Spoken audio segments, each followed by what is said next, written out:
My husband sent a recording of my joke to my boss and I got fired. All I said was, I'd cheat if I knew I'd get away with it. But what he did after that destroyed everything I had built in my entire life. I'm sitting in Karen's office right now, and she's playing this audio on her computer. I can hear my own voice saying those words at Sarah's dinner party last weekend, and I feel sick to my stomach. Karen's looking at me like I'm some kind of monster, and I can't even process what's happening. Jessica, we need to discuss this recording that was sent to HR this morning, she said, clicking pause on the audio. This is extremely unprofessional behavior that reflects poorly on our company values. I couldn't believe what I was hearing. Karen, that was obviously a joke. I was at a private party with friends, having a few drinks. Everyone was laughing and being silly. A joke about cheating on your husband, in front of multiple witnesses. She raised her eyebrow. And according to this email, you doubled down on the comment when people looked uncomfortable.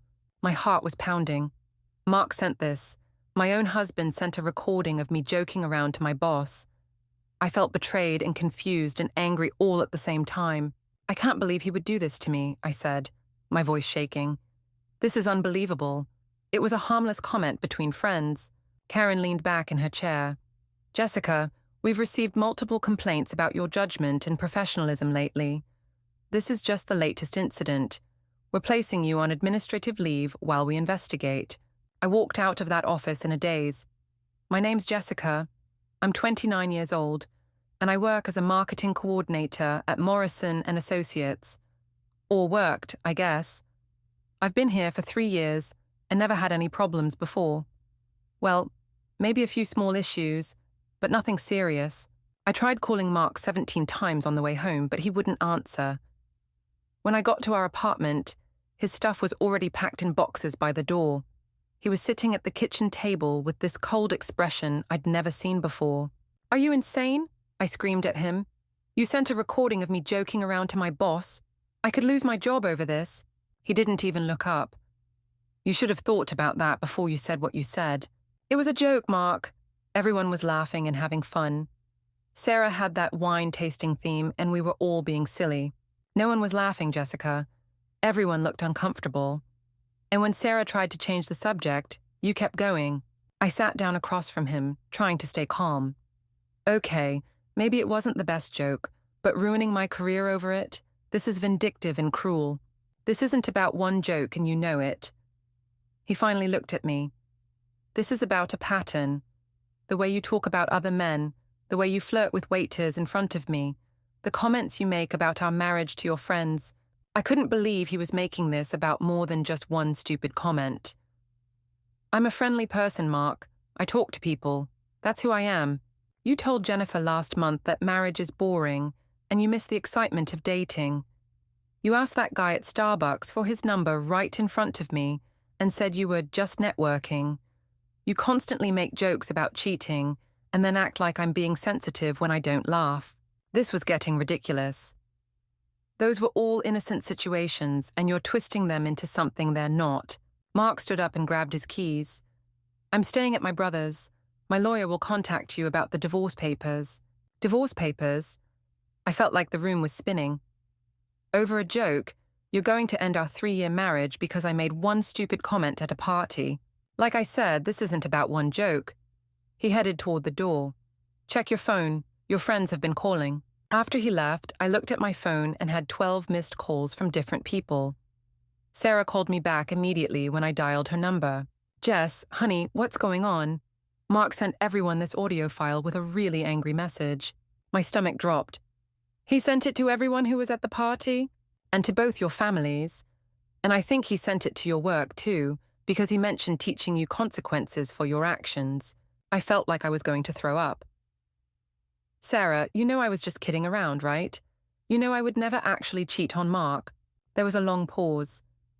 Jess, I have to be honest. It didn't sound like a joke to me. And when people got quiet, you said, oh, come on, we're all thinking it. I'm just honest enough to say it. That's not really joke territory. But you know me. I love Mark. I would never hurt him like that. I thought I knew you, Sarah said quietly. But some of the things you've said lately. Jennifer told me about that conversation you had with her, about wanting more excitement in your life. Jennifer is twisting my words. I just said marriage can be routine sometimes. That's normal. And what about that guy at the coffee shop? You gave him your number and told him to text you. I was getting frustrated with everyone ganging up on me. That was for networking. He works in digital marketing, and I thought he might have job opportunities. While you're married, and you told him you were available for drinks any time. As friends, professional networking, why is everyone making innocent interactions sound sinister? Sarah sighed. Look, I care about you, but I think you need to really think about how your behavior looks to other people. Mark's not wrong to be upset. I hung up on her. I couldn't believe my own friends were taking his side without even hearing my perspective. I spent the rest of the day calling people trying to explain my side of the story, but everyone seemed to have already made up their minds. My sister Emma called me that evening. Mom just played me this recording. What on earth, Jessica? Not you too, I said, starting to cry. It was a joke, Emma. A stupid joke that everyone's blowing out of proportion. It doesn't sound like a joke on the recording. And Mom said Mark sent a whole email explaining how you've been disrespecting your marriage for months. He's lying. He's making up stories to make himself look like the victim here. Are you sure about that? Because he included screenshots of text messages where you told Jennifer that you were wasting your best years being tied down and that you needed some excitement before you got too old. I felt my heart sink. I did say those things to Jennifer, but she was complaining about her husband and I was just commiserating. Those were taken out of context. Jennifer was having marriage problems and I was just being supportive. By saying you wanted excitement outside your marriage, I never said outside my marriage. I said I wanted more excitement in general, like travel or new hobbies or something. Emma was quiet for a moment. Jess, I love you, but this looks really bad. The recording, the text messages, the thing with the coffee shop guy. It's a pattern. There's no pattern. These are isolated incidents that Mark is connecting to create some narrative that makes him look innocent. Maybe you should think about why so many people are seeing the same pattern. After Emma hung up, I felt completely alone. Even my own family was questioning me. I decided to post on social media to get support from my broader friend group. Going through a tough time right now.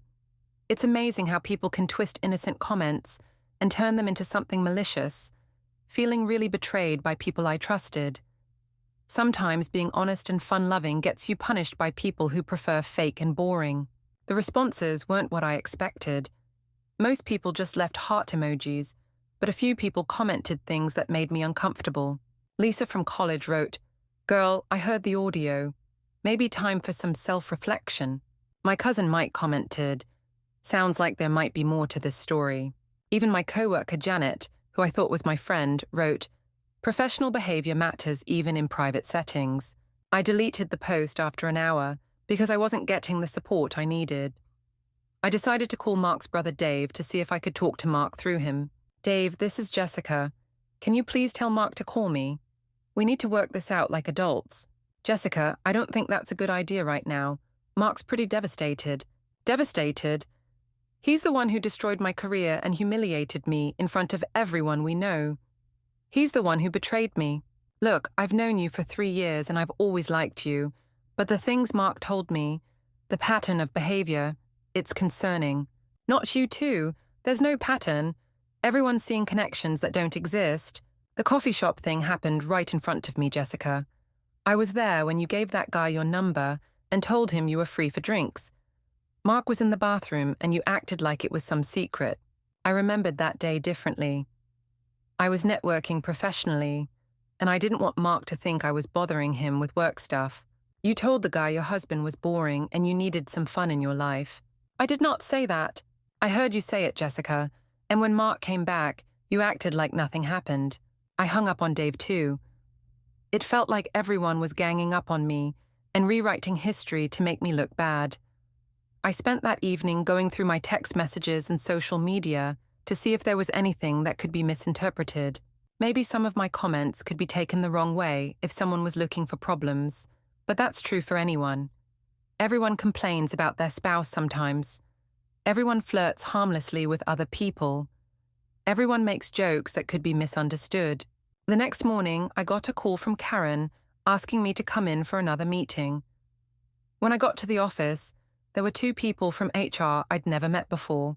"Jessica, we've completed our preliminary investigation into the incident," Karen said. "We've spoken with several colleagues who reported concerns about your professional judgment over the past few months." "What colleagues? What concerns?" "Comments about your personal life that made people uncomfortable. Inappropriate discussions about relationships and marriage during work hours. And this recording confirms a pattern of poor judgment." I felt blindsided. I've never done anything inappropriate at work. I'm friendly and social, but that's not a crime. "Janet mentioned that you frequently discussed wanting excitement in your marriage and made comments about attractive clients.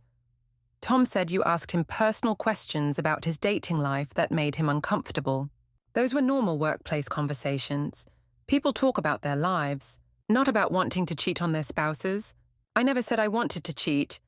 That was a joke at a private party. Karen looked at the other HR people. "Based on the recording, the witness statements, and the pattern of reported behavior, we're terminating your employment effective immediately." I couldn't breathe. "You're firing me over a joke? We're terminating you for unprofessional conduct and behavior that conflicts with our company values." I tried to argue, but they escorted me out of the building with my personal items in a box. I sat in my car in the parking lot, crying for 20 minutes before I could drive home. When I got back to the apartment, there was an envelope on the door with divorce papers inside. Mark had filed for divorce citing irreconcilable differences and included the audio recording as evidence of my character. I called every lawyer I could find, but none of them wanted to take my case. One lawyer was brutally honest with me. "Ma'am, this recording is pretty damaging. Combined with the text message evidence and witness statements, it paints a picture of someone who doesn't respect their marriage vows." But it was a joke, and those text messages were taken out of context. The context doesn't help you. You told multiple people you wanted excitement outside your marriage and were wasting your best years being tied down. Then you made a public statement about cheating in front of witnesses. So there's nothing I can do. You could try counseling, anger management, something to show you're working on yourself. But honestly, your husband has a strong case for divorce based on this evidence. I felt hopeless. Everything was falling apart because of one stupid comment at a party. I decided to try reaching out to Mark's family to see if they would help me explain things to him. I called his mother, Patricia, who I'd always had a good relationship with. "Patricia, it's Jessica. I know you probably heard about what happened, but I really need you to understand my side of the story." "Jessica, dear, Mark played us the recording. I have to say, I was quite shocked.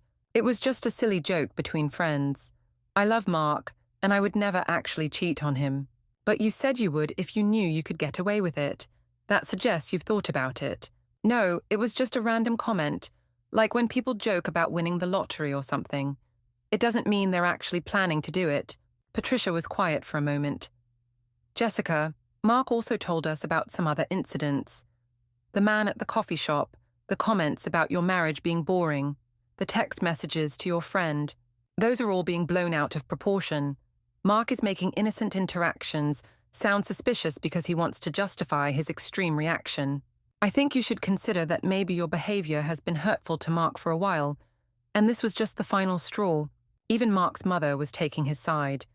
I felt completely abandoned by everyone I'd trusted. I tried calling my own parents to get some support. "Dad, I need you to understand what's really happening here. Mark is destroying my reputation over a harmless joke. Jessica, we heard the recording, and your mother and I have been talking about some of the things you've mentioned about your marriage over the past few months."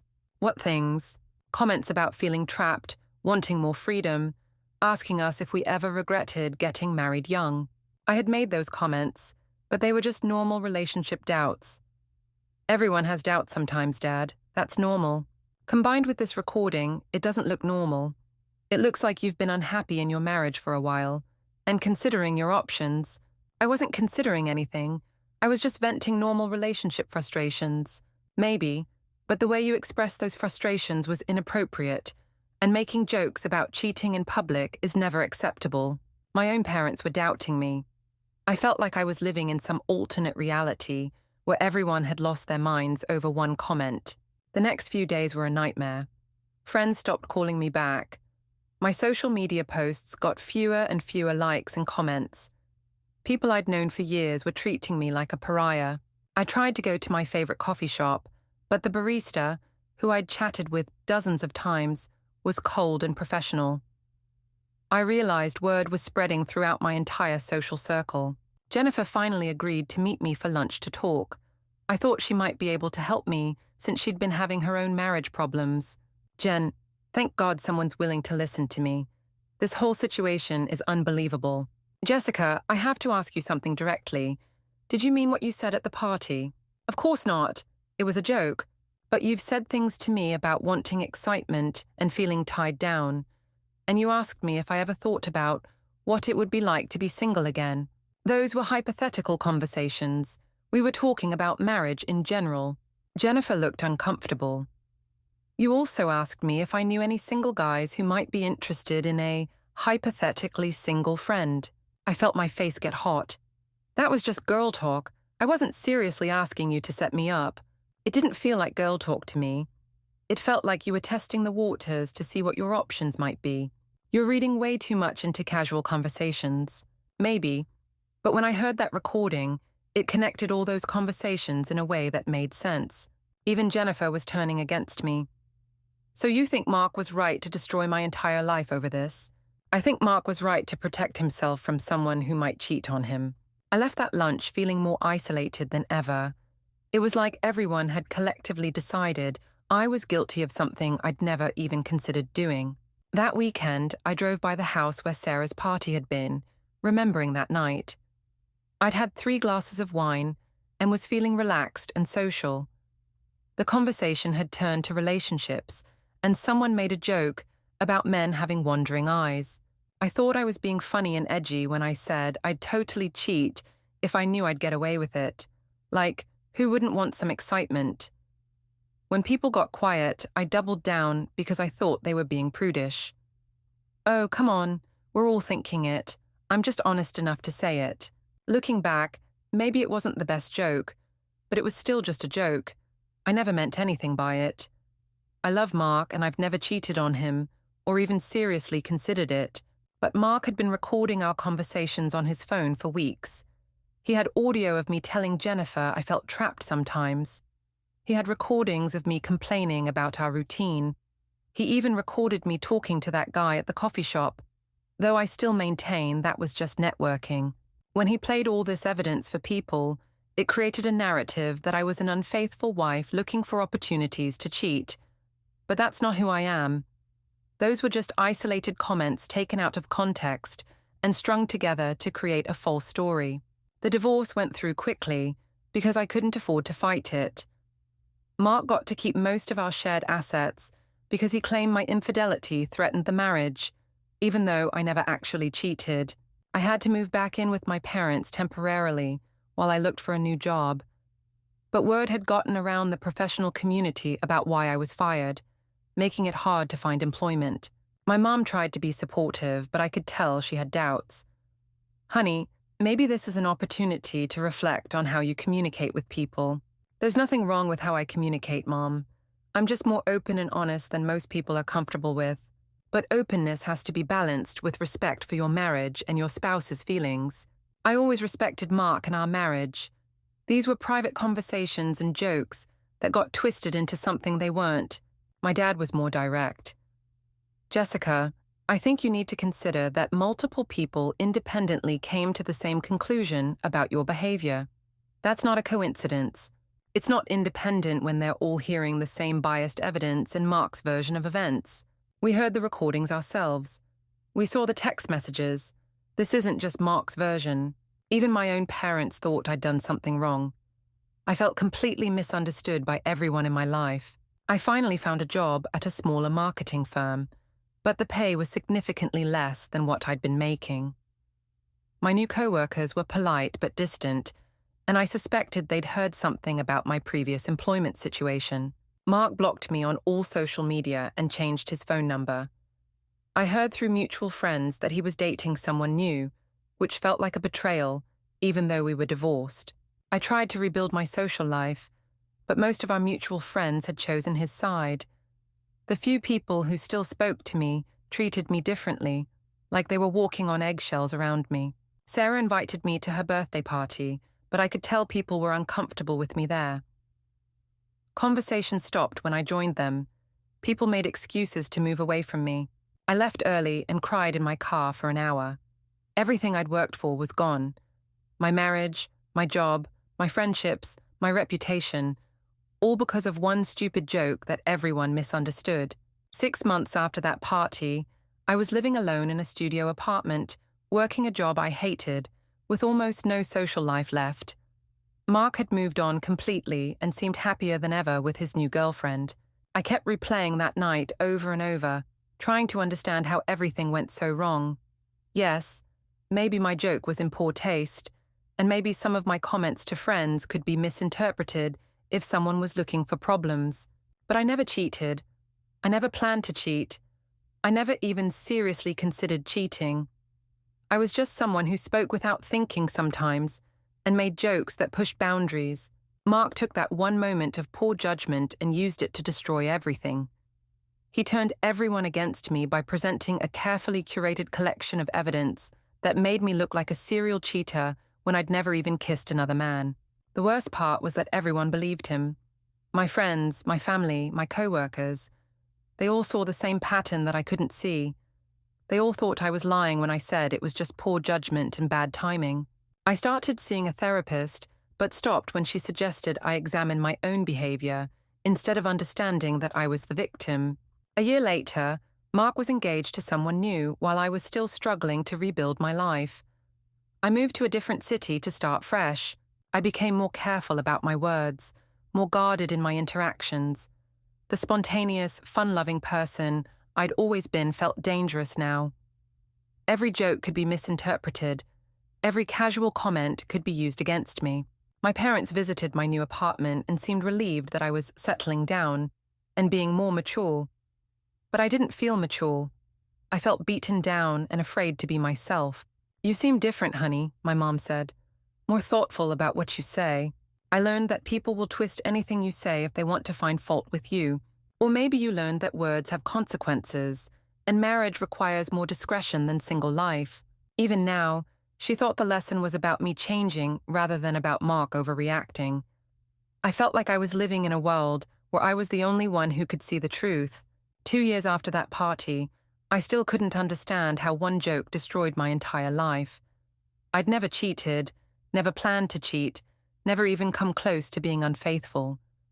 But apparently, thinking out loud about hypothetical situations was just as bad as actually doing them. Mark had remarried and seemed completely happy.